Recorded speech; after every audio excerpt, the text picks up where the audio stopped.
PalWorld has absolutely blown up on the internet over the past few days, and while it is selling millions and millions of copies, unfortunately, not everything has been very positive, especially for the developers, because they are now receiving death threats because some Pokemon fans are accusing them of plagiarizing designs.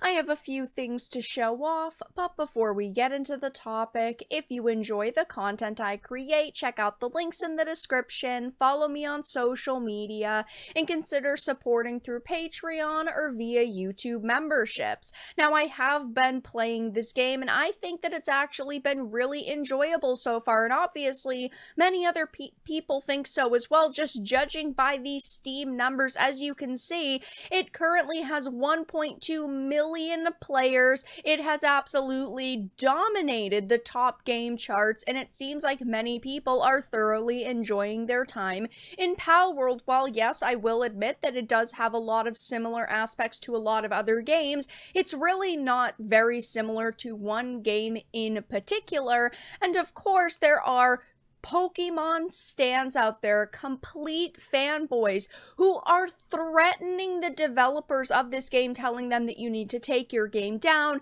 you're awful people, and nobody should support you. I wanted to start with this Gamerant article.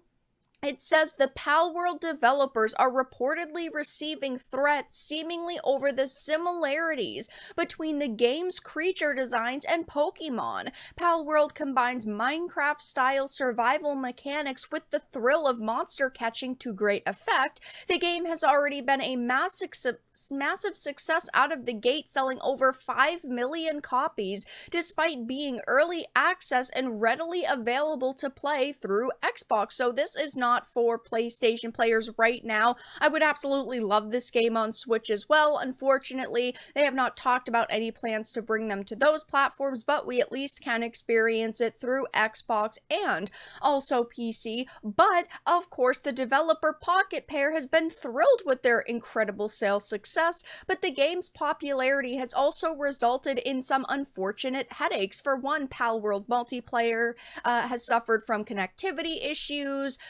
thanks to the sheer number of people trying to play the game. Of course, there are going to be some technical issues. These are a group of independent developers who have been making this game for years at this point, but they never expected this level of success. And of course, it's kind of a no-brainer for you and me when we hear Pokemon with guns that people are going to inevitably want to check it out. And thanks to the fact that it, yes, has gone into early access, but it's only a $30 title, has definitely, I think, led to way more people checking it out. But secondly, some of the game's developers have been getting threats from upset Pokemon fans who aren't happy about the game's similarities to their favorite franchises, and it is perfectly fine if you look at this and you say to yourself, I don't want to support it because I think it's too similar to other games. That is your right, and you are allowed to do that. But to threaten developers and try to get this game taken down and trying to peer pressure them into,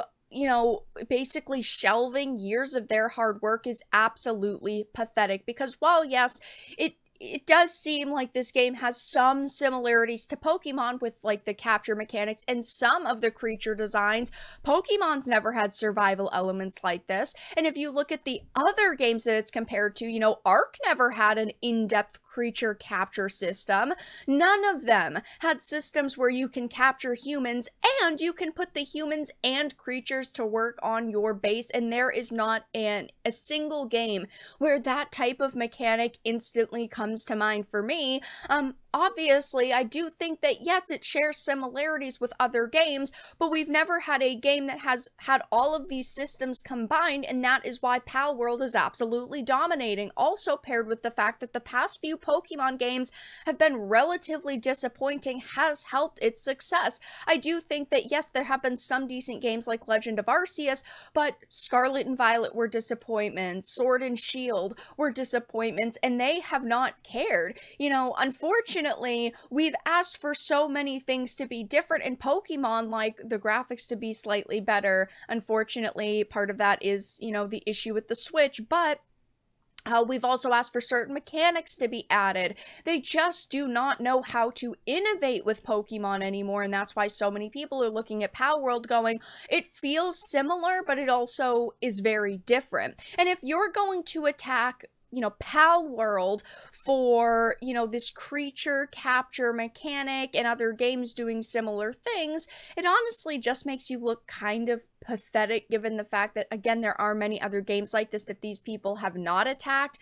Of course, I don't want any game to be attacked, but we have to look at the fact there are many games like this. Of course, Pokemon, Digimon, but there was Temtem just a few years ago. There's Slime Rancher, which is massively successful. Dragon Quest Monsters, Monster Hunter, literally any game where you attack, capture, or battle with creatures, it could be compared to Pokemon. And of course, one of the major issues is that, people are saying that these are clearly ripping off Pokemon designs, and the developers have responded to the AI/plagiarism accusation saying, if you go and you really look up the history of this game, we have years of information online. I mean, there's also this note online, which is pages and pages and pages long of them talking about the development cycle of the game. But it says the first game that could not be released, it took 2 years to develop, but they couldn't find a publisher, and that was 8 years ago, around 2016, when they were only 27. Some of them were also juniors in colleges. All of these individuals got together to create a game that they felt passionate about. So it's not like, in the past year they've pumped this game out. I mean, even if they had, it takes work, it takes effort to make a video game. Just because you, let's say, had AI creature designs, which in this case they're saying that they don't, it's still creating a game, so you still have to give them some level of congratulations for making a game. But it's not like they just pumped this game out. They have had multiple iterations of PalWorld over the years. Over 8 years they have been thinking about making PalWorld and working on it, and they actually had previously scrapped another version of the game. And of course, all of these AI accusations all stemmed from a single tweet that the PalWorld creator made, where his words were completely taken out of context. Due to the success of PalWorld, critics have been digging through the creator's social media in order to drag it down, especially since their past work includes games which use generative AI as a gimmick. We're not talking about them using AI to create their games.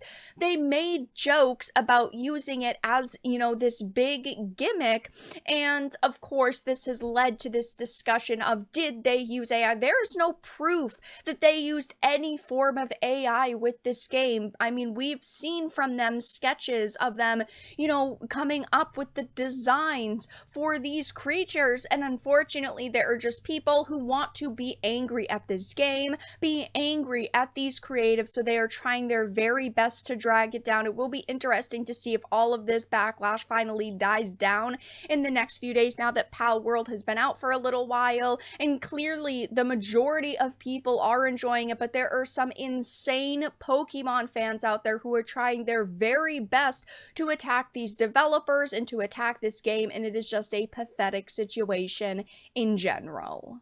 But that's all that I really had to discuss in this video. Let everyone know your thoughts in the comment section down below. If you enjoyed this and of course found it important and informative, make sure to give it a like, share it, and subscribe to the channel. And of course, if you didn't, make sure to give it a dislike. I appreciate your support either way, but I will talk to you all again in the next video really soon.